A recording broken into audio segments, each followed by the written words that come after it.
नमः महाशय। मैं डॉक्टर आशुतोष कुमार यादव आप सभी का आशुतोष महाशय गंगा इस चैनल पर स्वागत करता हूं। मुझे विश्वास है कि आप लोगों को जो मैं कक्षा 10 पद्य का प्रथम वीडियो अपलोड किया हूं, लक्ष्य भेद परीक्षा, उसको आप अच्छे से पढ़े होंगे, अच्छे से उसको समझे होंगे और जो भी 4 6 10 प्रश्न उससे बने होंगे वो भी आप बनाए होंगे। ठीक, और बाकी जो हम छंद आपको बताए थे, अनुष्टुप छंद का लक्षण आप लोग याद कर लिए होंगे। और जो श्लोक हैं उन श्लोकों में भी छंद का जो नियम है, छंद में जो नियमबद्धता बताई गई है कि सभी वर्गों के पांचवें वर्ण, सभी चरणों के पांचवें वर्ण लघु होंगे और सभी चरणों के छठवां वर्ण गुरु होगा। पहले और तीसरे चरण का जो सातवां वर्ण है वह गुरु होगा, दूसरे और चौथे का ह्रस्व होगा। ऐसा आप लोग अच्छे से हर एक श्लोक में देख लिए होंगे। इसी विश्वास के साथ में अब आपको उसी पाठ का जो श्लोक था अब उसके अर्थों को बताएंगे, उसके अर्थों को आपको हम, ठीक ना। चलिए एक बार थोड़ा सा हम इसको फिर से वैसे ही दौड़ा करके देख लेते हैं कि इनका अर्थ क्या होगा। बात समझ रहे हैं ना। चलिए देखते हैं।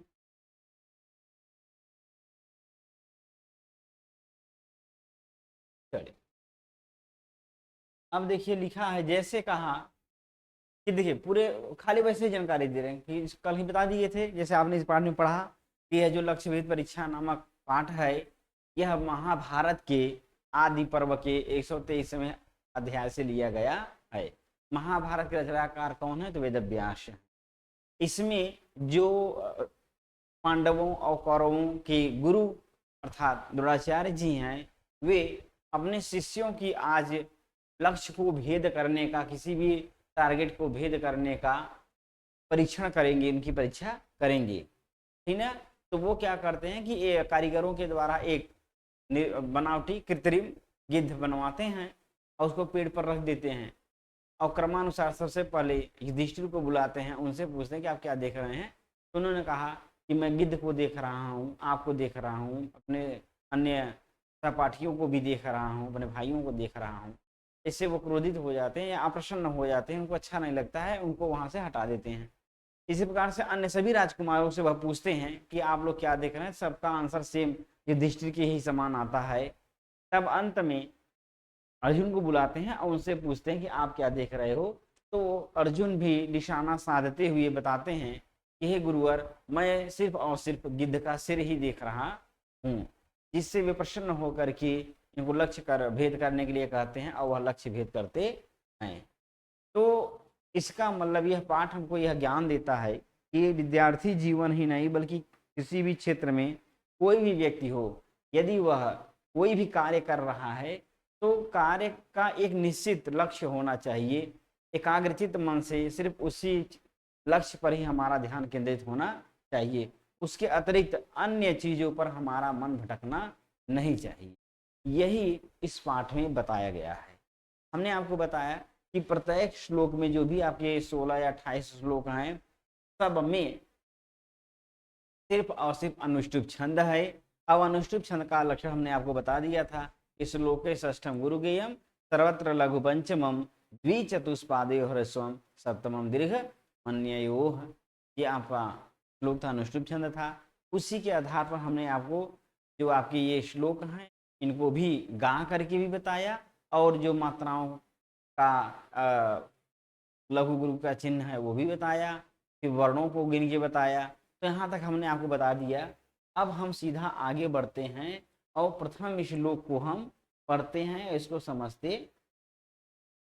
देखिए अब आपका यहाँ प्रथम श्लोक आपके सामने है, ठीक ना। चलिए हम ज्यादा देर न करते हुए सिर्फ अपने श्लोक पर आते हैं और अर्थ समझने का प्रयास करते हैं। देखिए लिखा है,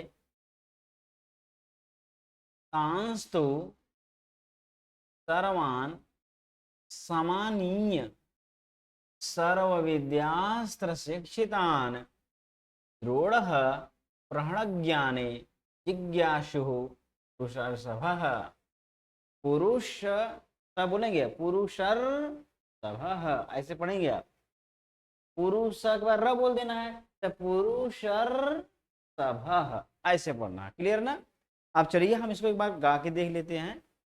जैसा कि अनुश्रुत छंद का जो आपका लक्षण था उसमें हमने आपको बताया, जैसे मान लीजिए 4 चरण हैं और चारों चरणों में 5वां, 6वां और 7वां इन्हीं वर्णों को क्लियर करना था कि किसमें क्या क्या होगा।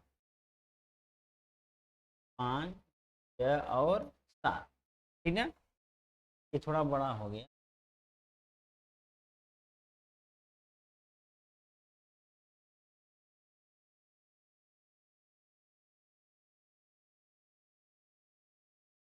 ठीक ना? यहाँ पर हम कर देंगे जैसे 5, 6। देखिए बस इतना ही था। जैसे 5वां वर्ड सब में क्या था? लघु था। 6वां वर्ड क्या था? गुरु था, ठीक ना? और मान लो यहाँ गड़बड़ हो गया, यहाँ 7वां वर्ड है और 7वां वर्ड पहले में क्या था? गुरु। और तीसरे में क्या था? गुरु। दूसरे में क्या था? लघु। और चौथे में भी क्या था? लघु था। यही नियम था कि जो 5वां वर्ड है सभी चरणों में लघु होगा, ठीक ना? एक मिनट, इसको थोड़ा सा हम फिर से बताते हैं।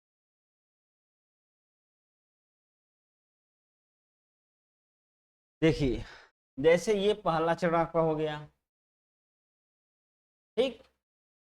ये दूसरा चरण आप समझो, ये तीसरा समझिए, आप चौथा समझिए, ठीक ना? ये पहला हो गया, ये दूसरा हो गया, ये तीसरा हो गया, ये चौथा चरण हो।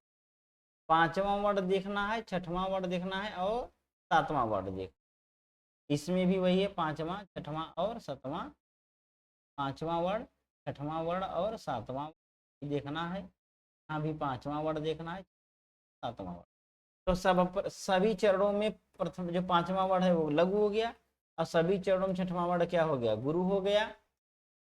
7वां वर्ड पहले चरण में क्या था? गुरु। और तीसरे चरण में था गुरु, दूसरे चरण में था लघु और चौथे चरण में था लघु।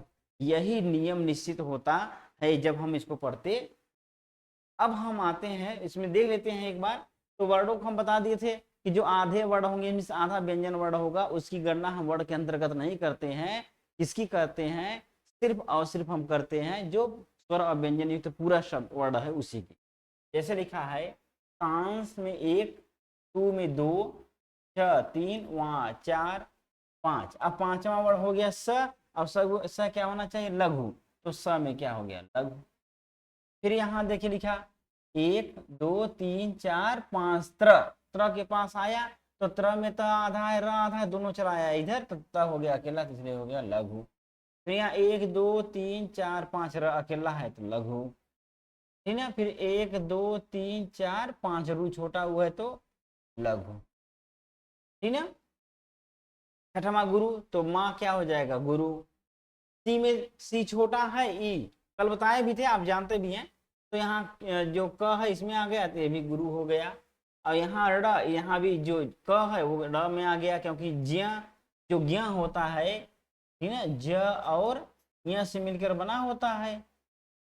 तो यही ज इसमें आ जाएगा तो ये भी क्या हो जाएगा? गुरु, ठीक ना। और फिर यहाँ जो र है इसमें आ गया तो ये भी गुरु हो गया। अब ये क्या हो जाएगा? पहला है इसलिए क्या होगा? गुरु होगा। और तीसरा में आ की मात्रा है तो ये भी गुरु हो जाएगा। दूसरा में छोटी ई की मात्रा है और क इधर आ ही गया है इसलिए क्या हो जाएगा? लघु। और यहाँ स मेरा इधर आ गया तो ये भी हो गया लघु। तो कहने का मतलब यह है कि यही सब में है, आप एकदम न परेशान होइएगा, आप समझ गए होंगे। चलिए अब हम श्लोक पर मीन्स छंद पर ना होकर के अब हम श्लोकों को अर्थ को समझने का प्रयास करते हैं। आराम से समझिएगा, बहुत अच्छे श्लोक हैं और बहुत ही सरल भी हैं, जिससे आप इसको आसानी से आप इसको लिख लीजिएगा और बना लीजिएगा, ठीक है। चलिए अब हम आते हैं श्लोक पर। देखिए लिखा है आस्तु सर्वान् समानीय सर्ववेद्यास्त्रशिक्षितान् द्रोणः प्रज्ञाने जिज्ञासु पुरुषर्षभः। कृत्रिम भाषमारोप्य वृक्षात्रे शिल्पिभिः कृतम् अविज्ञातं कुमाराणाम् लक्ष्यभूतमुपादिशत् शीघ्र भवन्तः सर्वेऽपि धनुष्यादाय सत्वराः समेतं समुद्दिश्य तिष्ठध्वं संधिते सवः मद्वाक्य समकालं तु चिरोष्य विनिपात्यताम् एकैकशो नियोक्ष्यामि तथा कुरुत पुत्रका।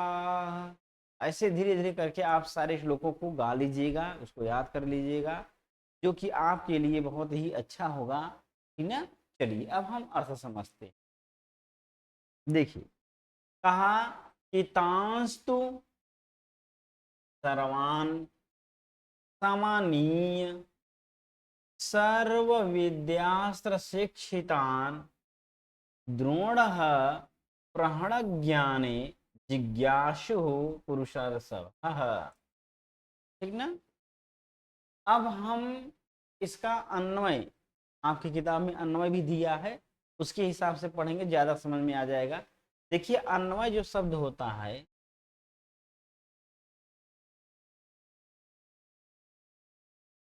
अन्वय अनुधन आय है,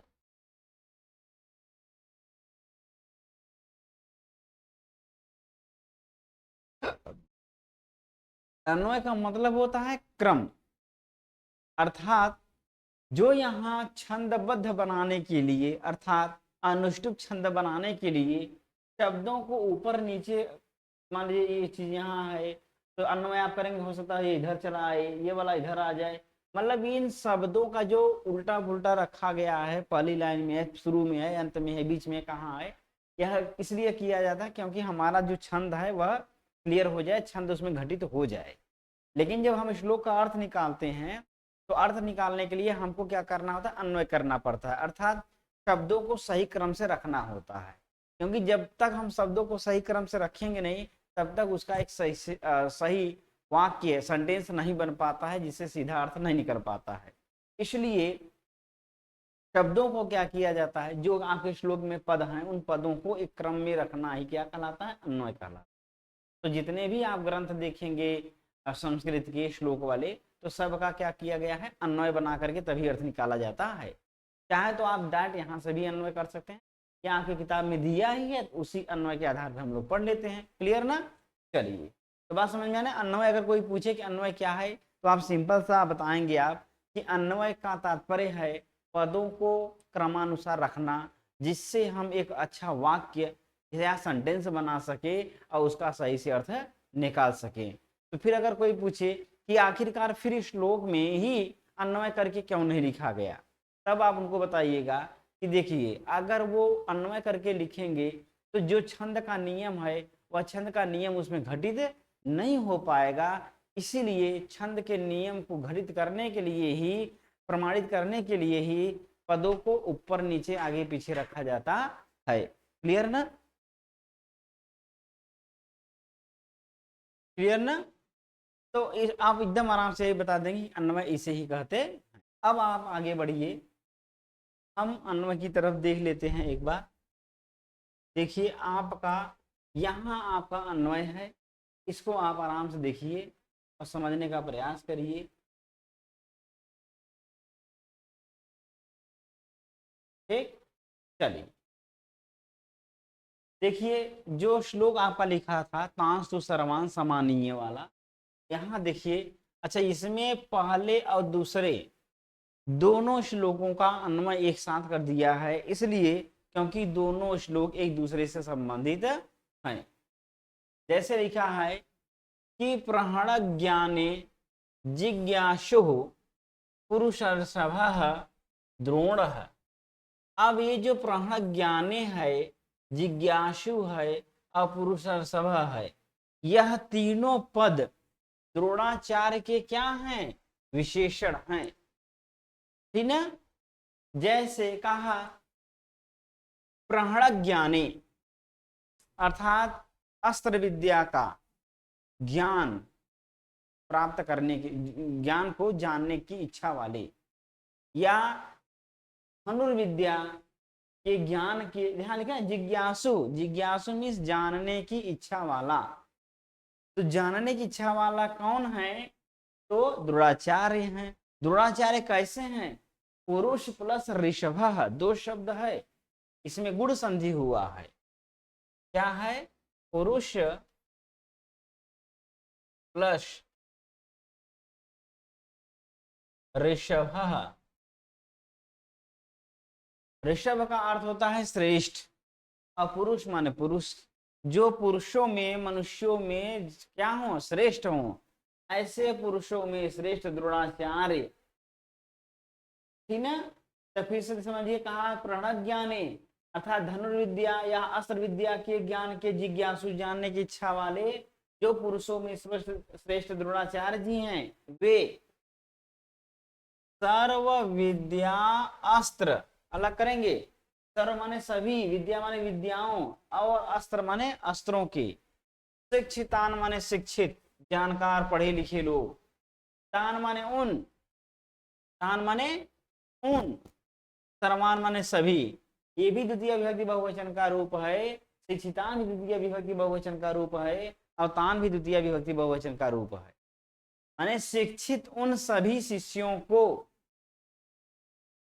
समानीय बुलाया, या बुलाएं, क्योंकि द्रोणाचार्य जी हैं तो बुलाएं। ठीक है? तो सिंपल सा अर्थ निकला क्या कि प्रज्ञाने अर्थात धनुर्विद्या के ज्ञान के जिज्ञासु, जानने की इच्छा वाले, धनुर्विद्या या अस्त्र विद्या के ज्ञान की जांच करने के इच्छुक या जानने वाले पुरुषों में श्रेष्ठ द्रोणाचार्य। ठीक है? फिर आगे कहा सर्व विद्या शिक्षितान, सभी विद्याओं और अस्त्रों से के शिक्षित या जानकार, तान सर्वान तु समानीय, उन सभी अपने शिष्यों को बुलाया। ठीक ना? इतना हो गया था ये पहले ही श्लोक में, बस इतना ही है। फिर दूसरे श्लोक में है वृक्षाग्रे शिल्पी भी कृतम कृत्रिमं भासम आरोप्य कुमाराणाम अविज्ञातम लक्ष्य भूतम उपादिशत। ठीक ना?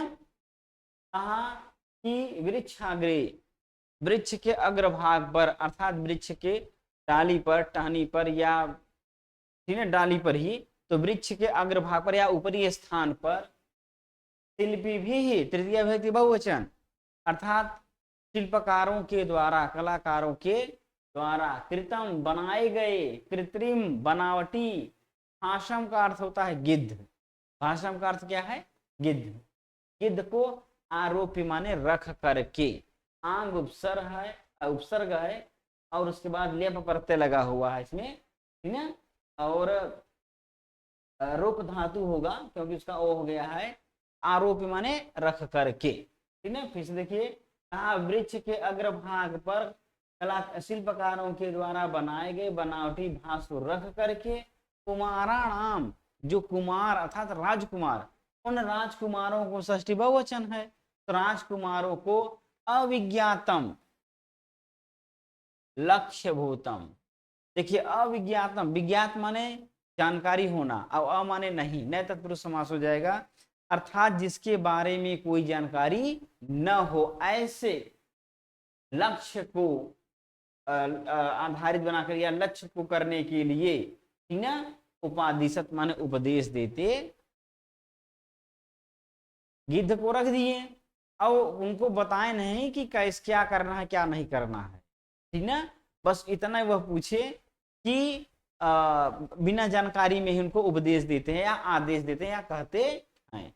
इसे देख लीजिए, कहा कि वृक्ष के अग्रभाग पर शिल्पियों के द्वारा बनाए गए बनावटी गिद्ध को रख करके राजकुमारों को अविज्ञात, बिना जानकारी वाले अथा अनजान या बिना जानकारी के लक्ष्य को उपादिशत माने लक्ष्य को मारने के लिए, लक्ष्य प्राप्त करने के लिए उपादिशत माने उपदेश देते हैं अथवा आदेश देते हैं।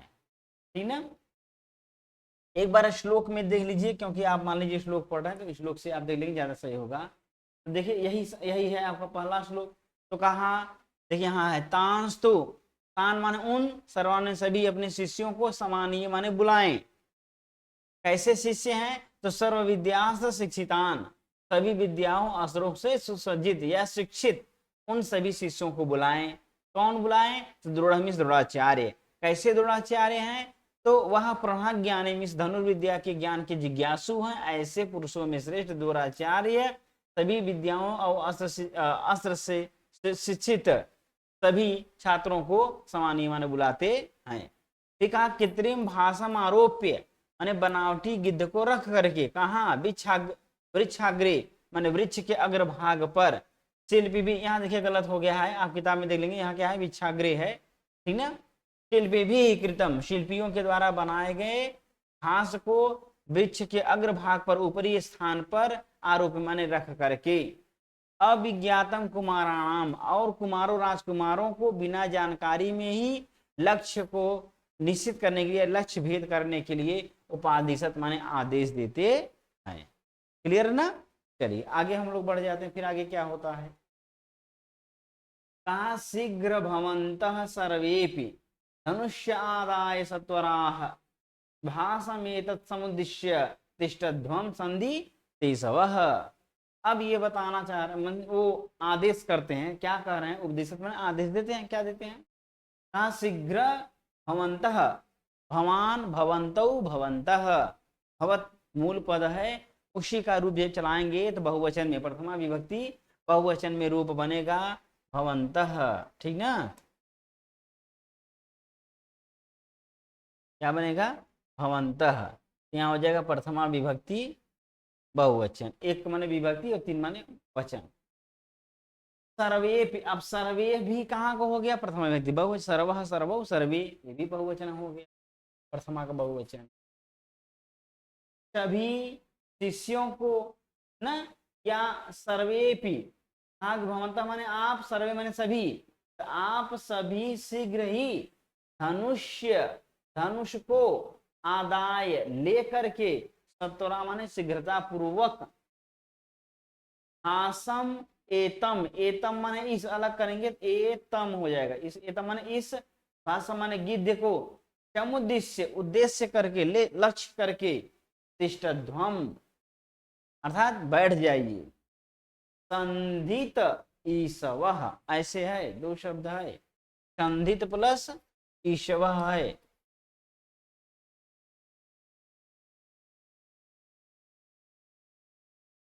ईशवः का अर्थ हो जाता है बाण, बाण को धनुष से संधित करके माने जोड़ करके, अर्थात बाण को धनुष से युक्त करके शीघ्रता पूर्वक आप सभी लोग इस गिद्ध को आधार बना करके या लक्ष्य करके तिष्ठध्वमिस बैठ जाइए।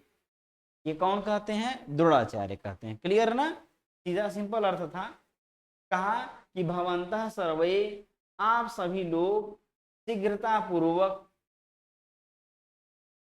धनुष्य आदाय सत्वराः, अर्थात धनुष को आदाय मान लेकर के, सत्वराः माने शीघ्रता पूर्वक धनुष को ले लीजिए, और एतम भाषम समुद्देश्य, इस गिद्ध को लक्ष्य करके तिष्ठध्वमिस बैठ जाइए। कैसे? तो संधित ईशवः माने, ईशव माने बाण से युक्त धनुष को लेकर के बैठ जाइए। अन्वय में एक बार देख लेते हैं। देखिए अन्वय आपका देखिए नीचे है, यहाँ है तीसरा वाला।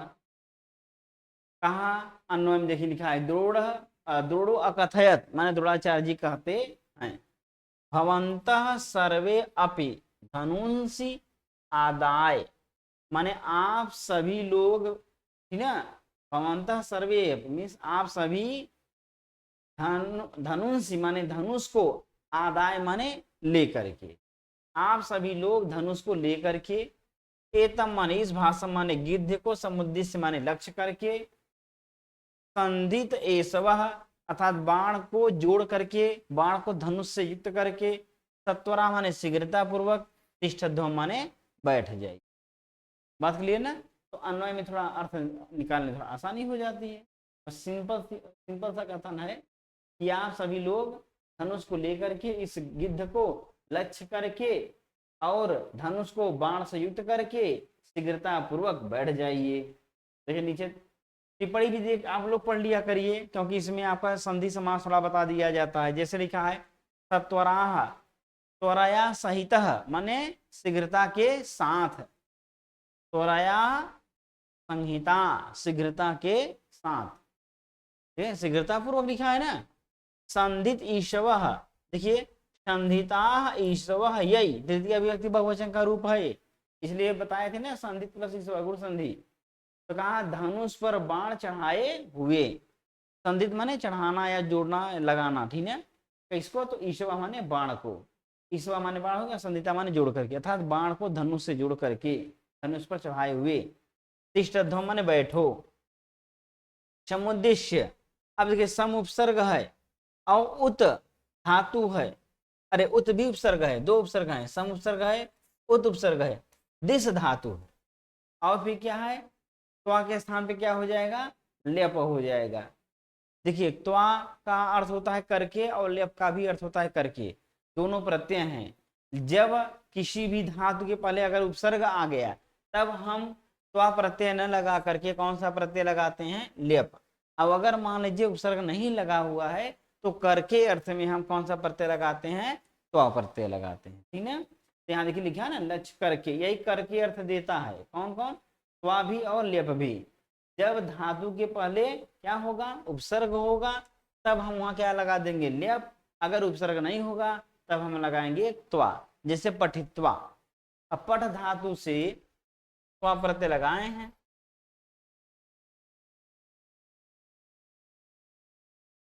ये है त्वा प्रत्यय लगाएंगे तो बन जाएगा पठित्वा।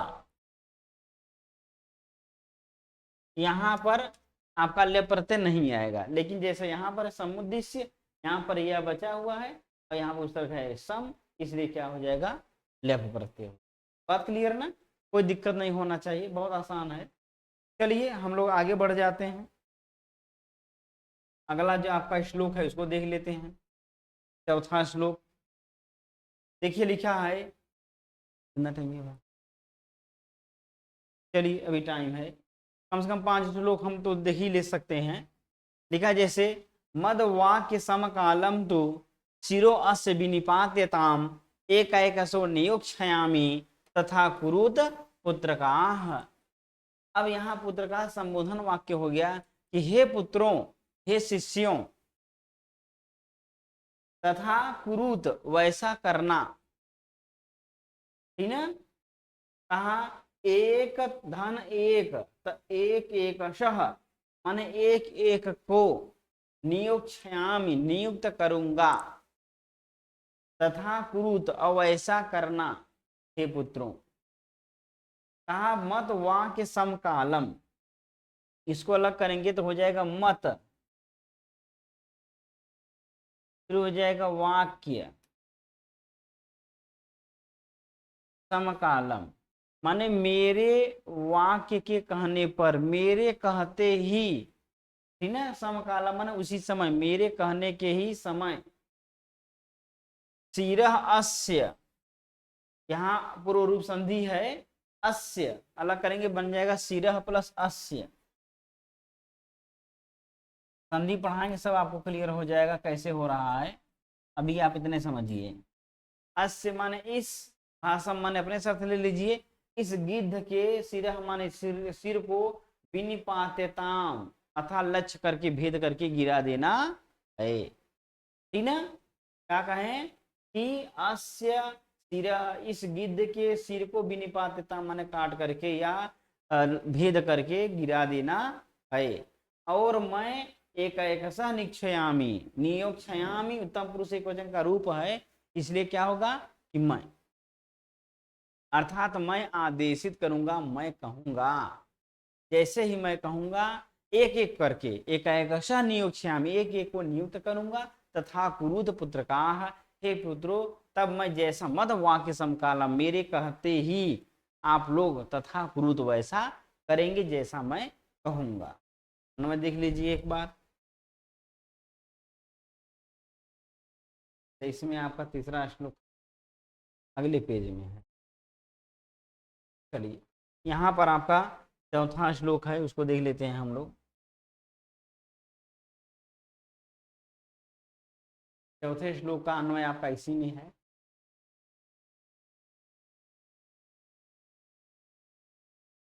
चलिए देखिए, अन्वय में लिखा है, हे पुत्र का, बताएं आपको कि पुत्र का शब्द क्या है, संबोधन वाक्य है। तो अर्थ निकला कि हे पुत्र का, हे पुत्रों, मत वाक्य समकालम, मत वाक्य समकालम, मेरे वाक्य माने कथन के समय ही, मेरे वाक्य माने कथन, मेरे कथन के समय ही, अस्य माने इस, गिद्ध के अपने साथ ले लेंगे, इस गिद्ध के सिर माने सिर को, विनिप्यता माने गिरा देना है, काट के अलग कर देना है, ठीक ना।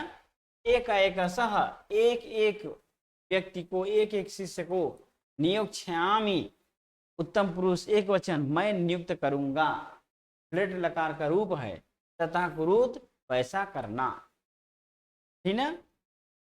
टिप्पणी देख लीजिए एक बार, विनिपातता में वी उपसर्ग है, नि उपसर्ग है और पत धातु है, और नीच प्रत्यय जब लगा देंगे तो बन जाएगा विनिपातताम।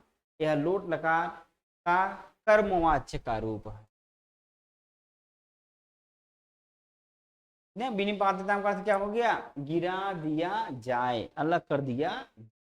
एक एक में देखिए वृद्धि संधि बताए थे, एक धन एक सह वृद्धि संधि हो गई एक एक करके, और नियोग क्षयामी माने नियुक्त करूंगा। बात एकदम सरल है, कुछ नहीं, ठीक ना। चलिए अब हम लोग पांचवां श्लोक देख लेते हैं।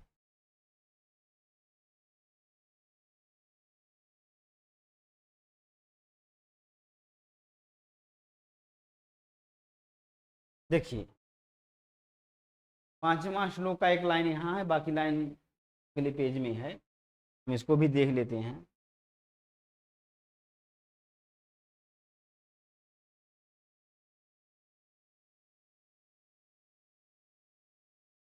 बहुत आसान है, आप लोग आराम समझेंगे, कोई दिक्कत नहीं होगा, अब अच्छे से आप कर भी ले जाएंगे। चलिए देखिए लिखा है, ततः इसके बाद क्या लिखा, ततः युधिष्ठिरम पूर्वम उवाच अंगिरसाम वरह, ठीक ना। अंगिरसाम का हो गया अंगिरा, अंगिरस इनके वंश का नाम था, द्रोणाचार्य के वंश का क्या नाम था, अंगिरस, अवर माने श्रेष्ठ, अंगिरस वंश में उत्पन्न श्रेष्ठ द्रोणाचार्य जी, उवाच माने बोले, अलग नहीं, पूर्व माने पहले, उवाच माने बोले, किससे, युधिष्ठिरम, युधिष्ठिर को, युधिष्ठिर को सबसे पहले अंगिरसा माने अंगिरस वंश में उत्पन्न श्रेष्ठ, वरा माने श्रेष्ठ द्रोणाचार्य, अपने शब्द ले लेंगे, द्रोणाचार्य, पूर्व माने सबसे पहले, युधिष्ठिरम युधिष्ठिर को, उवाच माने कहते हैं, बोलते हैं, तथा माने इसके बाद, इसके बाद ये जो ऊपर कहा कि मैं आप सभी को बारीक बारीक एक एक करके बुलाऊंगा, नियुक्त करूंगा, जैसा मैं कहूंगा उसी समय आपको वैसा ही करना है। तो इसके बाद अंगिरस वंश में उत्पन्न श्रेष्ठ द्रोणाचार्य जी सबसे पहले युधिष्ठिरम उवाच पूर्वम, पूर्व माने पहले, युधिष्ठिर से कहते हैं, क्या कहते हैं आगे देखिए।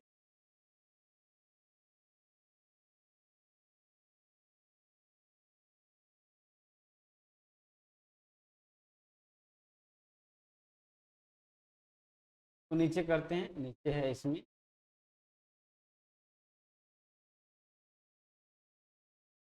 ये लाइन आपका है दूसरा लाइन। चलिए दूसरी लाइन हम देख लेते हैं।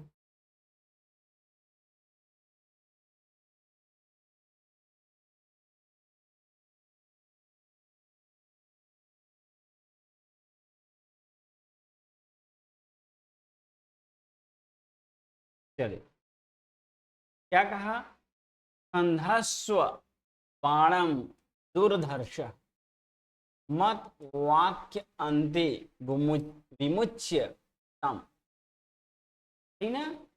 कहा संधस्व बाणम, अपने बाण को साध लीजिए, अपने बाण को धनुष से युक्त कर लीजिए। कैसा बाण है?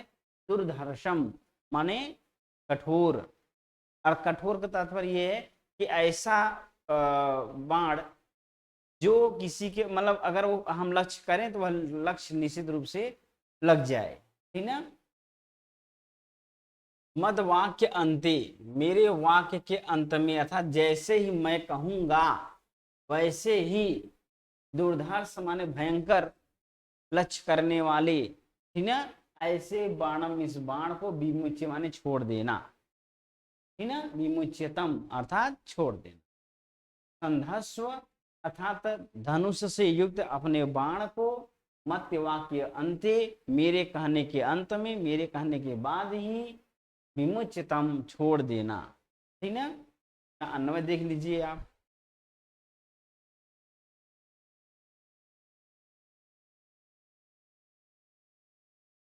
चौथा इसमें ये आपका हो जाएगा।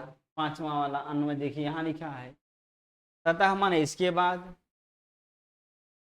क्या कहें? तथा माने इसके बाद, ठीक। अंगिरसाम वरह, अंगिरस वंश में उत्पन्न श्रेष्ठ द्रोणाचार्य, पूर्व माने पहले, युधिष्ठिर माने युधिष्ठिर से, उवाच माने बोले, सबसे पहले किससे बोले? युधिष्ठिर से बोले।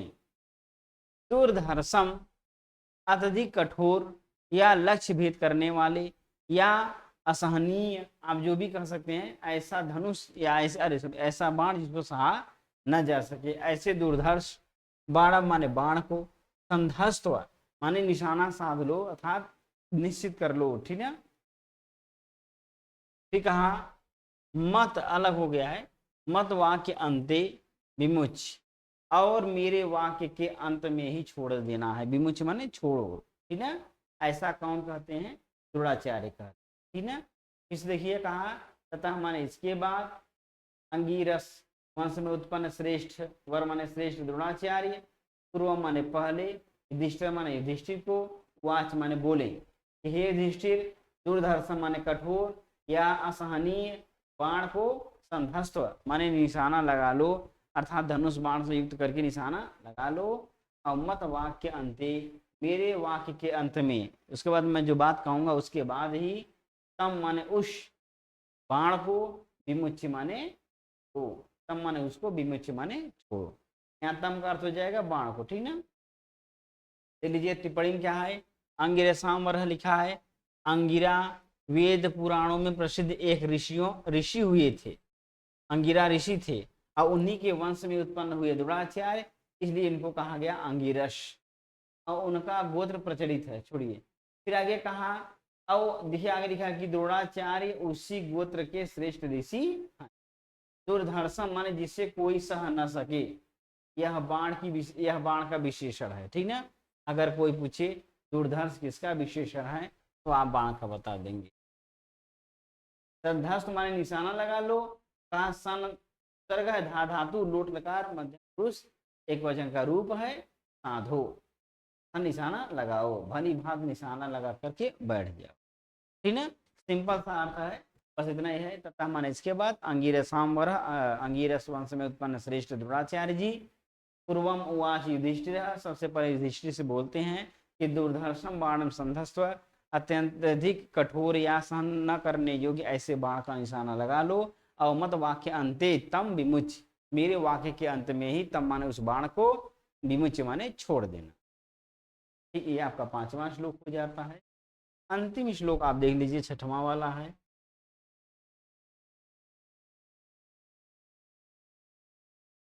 अच्छा बस बस पांच ही आपके श्लोक हैं, ठीक ना।